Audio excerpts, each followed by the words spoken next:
What to consider in hiring a pest control professional.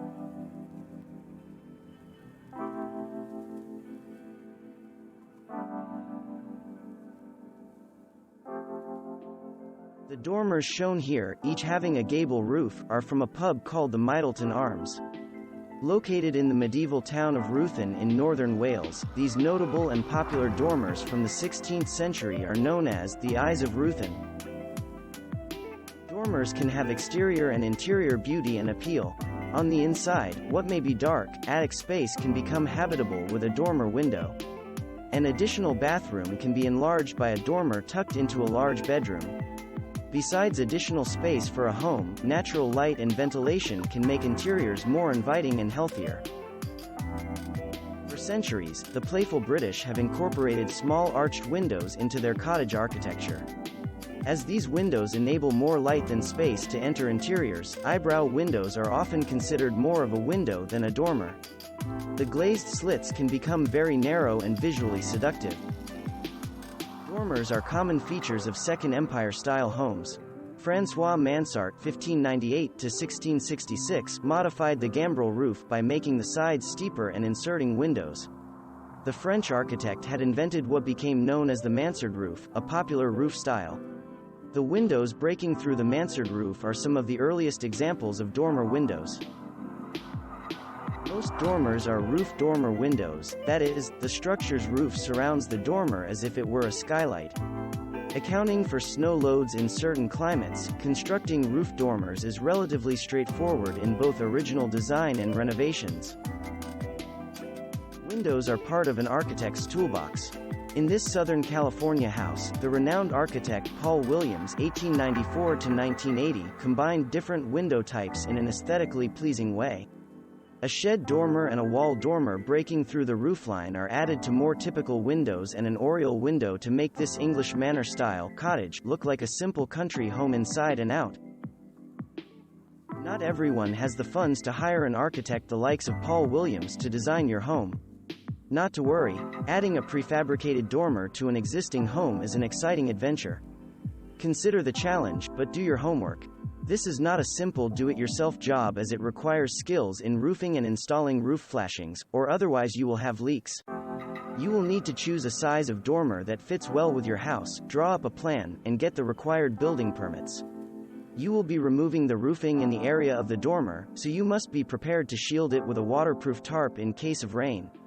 After opening the roof, you can install a prefab dormer and the flashing needed to keep your installation waterproof. Keep in mind that essentially dormers are windows, and glazing is two-faced. A dormer allows light in and gives you a view out of the room. But it also allows neighbors to look in and changes the appearance of your house from the curb. Dormer windows can make your home come alive. Just look at those eyes. The word dormer comes from the same root as the word dormitory, both coming from the Latin word dormitorium, which means a place for sleeping. It should come as no surprise, then, that attic spaces are often converted into extra bedrooms with a dormer to cross-ventilate with a gable window. Original dormers may have been built into an older large home to accommodate live-in domestic workers.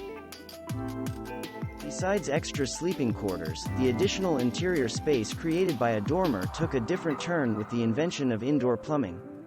Bathrooms require headspace for standing, and a dormer allows this height to be added above a toilet, sink, or bathtub. This allows an attic space to have a bathroom for a master suite or as an additional bathroom for the house. The amount of light and ventilation afforded by a dormer is a function of the imagination. The windows can match the other windows of the house, or you may make the dormer window fancier, such as with colored glass or a non-traditional shape. The windows may be fixed or they can be designed to open to allow for ventilation. Dormers were especially popular in the 1950s Cape Cod-style home designs of America's mid-century building boom. There is nothing fancy with these additions. Simple gable roof dormers function to add light, air, space, and symmetry to the American home. A gable roof is formed by two sloping sections meeting at the top ridge, forming a triangular shape for the top of window wall of the dormer. The walls of the dormer that extend downward from the gable roof are vertical. After the gable roof dormer, probably the second most popular roof shape is the shed dormer. Often taking a pitch similar to the roof of the house, the shed dormer can accommodate small or large windows in a narrow or elongated width. Shed dormers are very common in craftsman-style homes and bungalows. Perhaps the most common type of shed dormer is the one extending nearly the full width of a house. In the front or back, this type of shed dormer extends interior space without adding to the footprint of the building. It has been very popular since the 1960s to the present. An extension of the shed roof dormer is the flat roof dormer. In this modern building in Germany, you can see that dormers are hardly an old-fashioned idea. Postmodern architects often take traditional architectural details and turn them on their heads. The hipped roof dormer is slightly less popular than gable and shed dormers, but it's more elegant. It often mimics the hipped roof of the house itself. A hipped roof has 4 sloping sides that come together in a peak, rather than a gable which has just 2 sloping sides. Thanks for watching. Subscribe for more interesting videos. And please hit the like button for the YouTube algorithm.